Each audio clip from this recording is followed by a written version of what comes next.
They expected screams when the monster crashed through the birch glass of Bay 12. Instead, the first sound was a sheepish knock on a bulkhead and a voice like wet gravel asking, "Excuse me, are you the human?" Rhea Ortiz looked up from the half-disassembled rail carbine and blinked at the thing filling the doorway. It was armored tendon and chitin slats, a cathedral of knives wrapped around a heart that pulsed. Its mandibles worked, clicked, retracted. A long tail ended in an articulate blade, which it held tucked like a shy umbrella. The station lights reflected in its lenses. "I'm Rhea," she said, because experience taught her manners were often the cheapest survival tool. "And you are?" The creature hunched, as if scolded by gravity. "Designation 53 of the Sable Line. Tasked to hunt and neutralize the human saboteur Ortiz, Rhea." It shifted, claws screeching faintly. "This unit requests instruction." Rhea set the carbine down. "They sent you to kill me." "Yes," 53 said. "I got lost."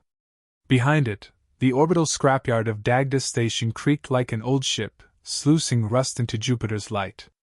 Rhea had lived among that creek for 2 years, teaching scavvers how to move quiet, how to fix seals, how to keep the syndicates from noticing a tiny civilian colony hiding in a graveyard of ships. "You got lost," Rhea repeated. "I was following your spoor, the pattern of choices in space," the creature said, as if quoting a manual. "But the pattern became interesting. You are very efficient at not dying, human Rhea. Please train me." Rhea had been called many things: saboteur, consultant, problem that refuses solution. Nobody had ever asked to apprentice under her with mandibles. She checked the clock on her cranial implant. 8 minutes until the SCAV Council meeting. If this was a trick, it was bold. If not, it was an opportunity wrapped in nightmare paper. "You understand I'm supposed to shoot you?" she said. 53 consulted some interior calculus, and offered its blade like a ceremonial pen. "If that is required for acceptance, please provide parameters." "That won't be necessary." She stood, rolling her shoulders. Old wounds hummed like tuning forks. "Why me? The Sable Lines learn by hunting," it said. "We ingest prey behavior and remix. We were taught that humans improvise. I was sent to ingest you. But observation yielded contradiction.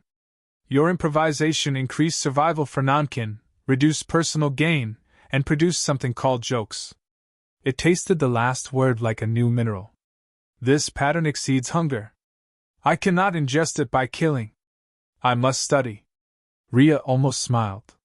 "You want to learn jokes? And how to breathe between them," 53 said. "Your pauses alter outcomes. The manuals do not say why. Because pauses are where decisions hide." Rhea resumed disassembling the carbine, partly because it looked competent, and partly because it gave her hands an excuse to stop shaking. "Who sent you?" Commander rasped. "He said you were a contagion." "Right."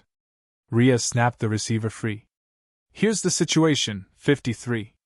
This station and the people on it lied because the Syndics think we're boring. If they realize we're training their pet nightmare, boring ends. So you can't be here." "I can be quiet," it said hopefully. The tail tucked tighter, umbrella becoming needle. "I already practiced." Something about the earnestness, this armored avalanche trying to fit into a broom closet, needled the soft cartilage of her heart. Rhea swore in 3 languages and gestured to the workshop side hatch. "Fine. Walk with me. One rule, no stabbing unless I say pineapple. That's a safe word." "Pineapple," it repeated solemnly. They slid into the vein-like corridors of Dagda Station. Salvagers shuffled past with crates of copper. A trio of children chased a maintenance drone, shrieking. 53 turned its body sideways to avoid brushing anyone, its blade made tiny, apologetic ticks against the bulkhead. Rhea watched its posture adjust with every step, calibrating to a civilization that didn't know what to do with it. "Why 53? She asked. "Because 52 failed," it said. "I was built better." "What happened to 52? "It learned to dance," 53 said. "Dancing left gaps." Rhea barked a laugh despite herself. You're not allowed to be funny. That complicates things. Apologies. I am only reporting. They reached the council's mezzanine overlooking the open core. Far below, the station's flywheel turned like a patient planet. Counselors leaned over railings, murmuring. Rhea needed a plan before anyone noticed the kite in cathedral at her heel, and before Commander Rast decided to send 54 through the roof. Listen, she said softly. If you really want training, you'll start by helping me keep people alive. Lesson 1, survival is collaborative. Lesson 2, camouflage is kindness. Can you mimic? 53's lenses dilated. Given parameters, yes.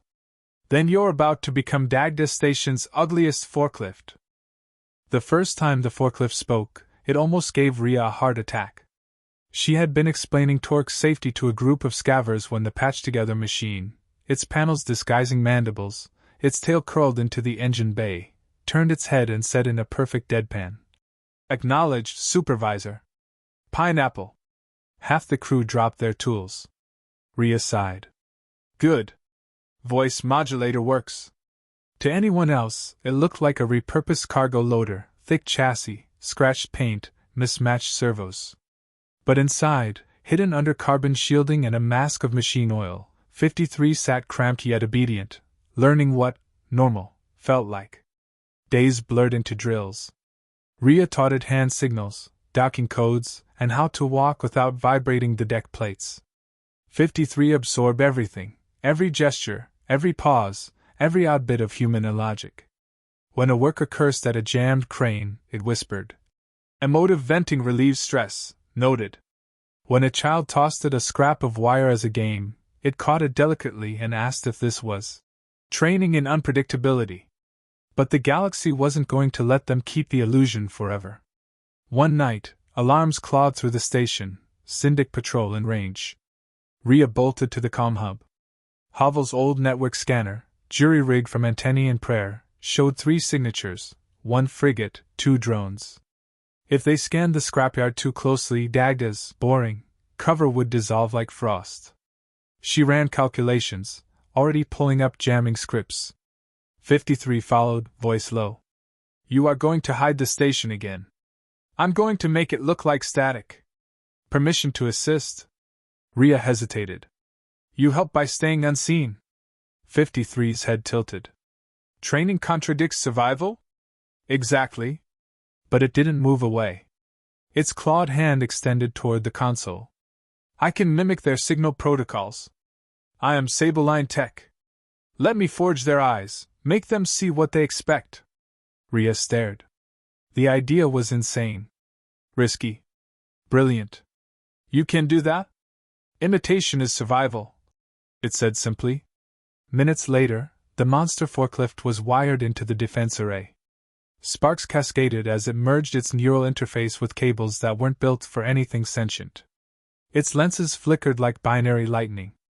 Adjust frequency 719, Rhea barked. We've got 3 pings aligning on us. I see them, 53 said. Shall I teach them to blink elsewhere? The corner of Rhea's mouth twitched. Do it. The Syndic drones passed within 5 kilometers. Their scans stuttered, returned garbage readings, cold rocks, dead hulls. The frigate hesitated, shifted course, and drifted on. Dagda Station vanished into static once more. When it was over, smoke curled from the console and 53 sagged, vents hissing. Successful camouflage, it croaked. Did I pass the lesson? Rhea crouched beside it. You passed the impossible. It looked down, mandibles clicking softly. I did not attack. I protected. That's what humans call evolving. But good news traveled as fast as bad faith. Within 2 cycles, whispers reached the station. A Syndic strike team had found evidence of human interference. Commander Rast was furious. Reports said he had activated the rest of the Sable line, Units 1 through 52, ordering them to recover the rogue prototype and kill its trainer. Rhea felt the floor drop under her feet. The Syndics wouldn't just attack Dagda now, they'd send monsters built like him. 53 overheard, of course. They will come for me. Yeah, Rhea said. And for anyone near you. Then we move. She stared. You mean run? Relocation is a tactic. But they will track my signature. Unless. It looked toward the reactor's pulse. Unless we change it. You want to rewrite your DNA tag? That's suicide. I can copy yours instead. Rhea laughed sharply. Oh sure, let's just make you a 6-foot carnivorous version of me. 53 regarded her with unsettling seriousness. Your pattern keeps you alive. It keeps others alive. If I am to survive, I must learn the pattern completely. She felt a chill. You're talking about more than signals. I am talking about becoming. That night, while Dagda slept, she found him in the dock bay, mimicking her movements, disassembling an engine, humming softly, even breathing. He turned when she entered, eyes glowing faint blue. Stop that, she said, half uneasy, half odd. You're creeping me out. I am practicing empathy, it said. Does it look right? Too right, she muttered. Then alarm shrieked again, different tone, deeper. Incoming signatures. Rhea's pulse spiked as she checked the console, 52 of them, fast and closing. The rest of the Sable line had arrived. 53 straightened, every plate shifting into battle posture. I brought danger by learning. I will unlearn it through action. Don't even think about martyring yourself. Rhea snapped. Lesson 3, survival is shared, remember? Its lenses locked on her. Then we survive together. Outside, the darkness between wrecked ships began to glow with the approach of 50 killing lights. Rhea grabbed her rifle. The ugly forklift unfolded into something magnificent and terrible. The monster she tamed had just become her student, and maybe her only chance.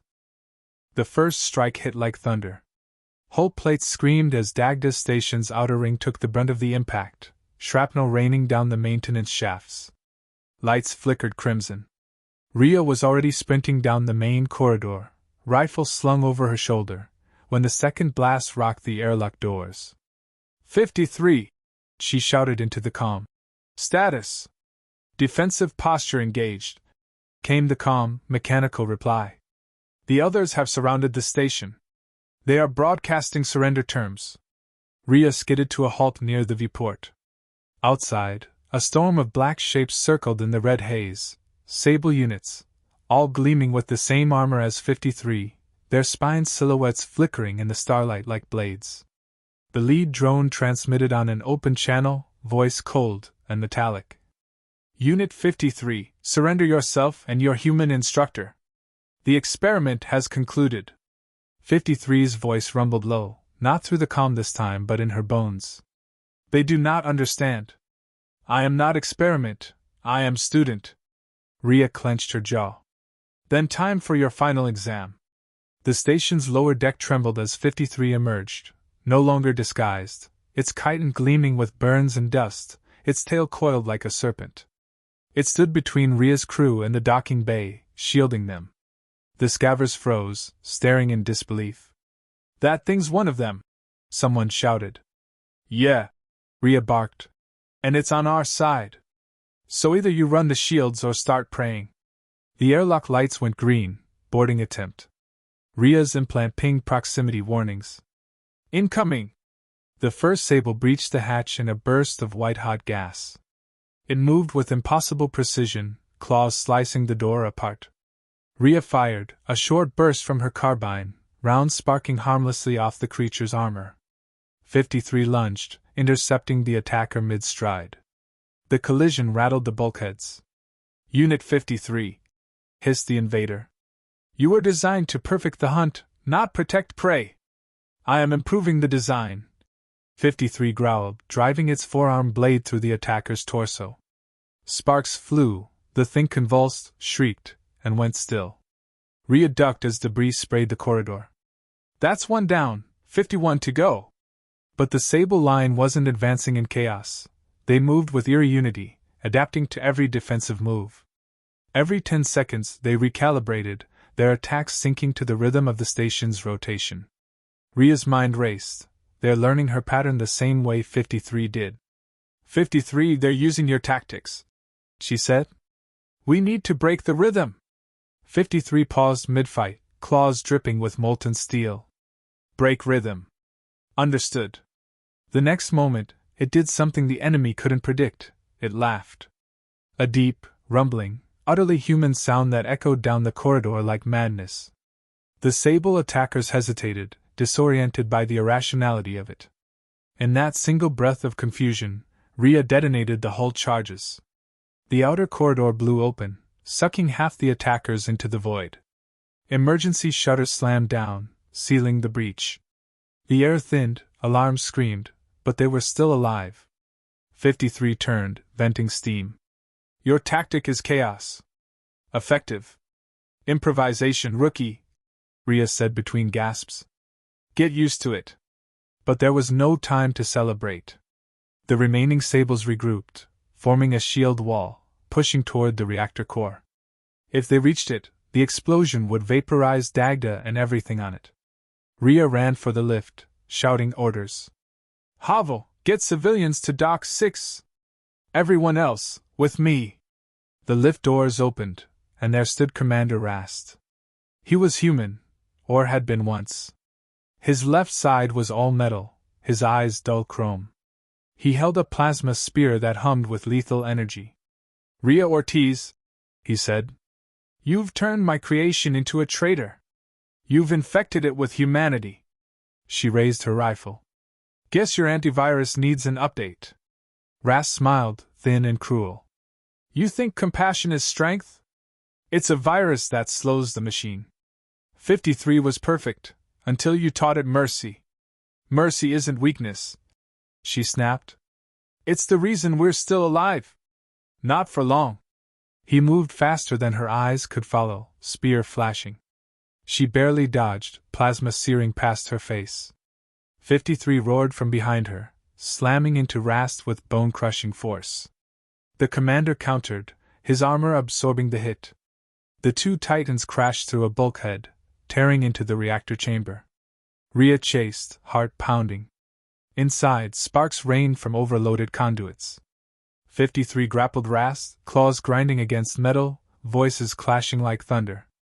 I was built to kill humans, Rast bellowed. And I was born to learn. 53 roared back, driving its tail blade forward. Rast twisted, impaling 53's shoulder. Blue ichor sprayed. 53! Rhea screamed, firing at Rast's exposed joint. Her shot hit home, his leg gave out, metal shrieking. 53 seized the moment, slamming Rast into the reactor's coolant pipe. Steam burst in a cloud of vapor, swallowing them both. When it cleared, Rast was slumped, armor sparking. 53 staggered, half its body melting, one arm gone. Rhea rushed forward, grabbing its clawed hand. Stay with me. We're not done yet. Its lenses flickered weakly. Lesson 4? She smiled through tears. Never quit.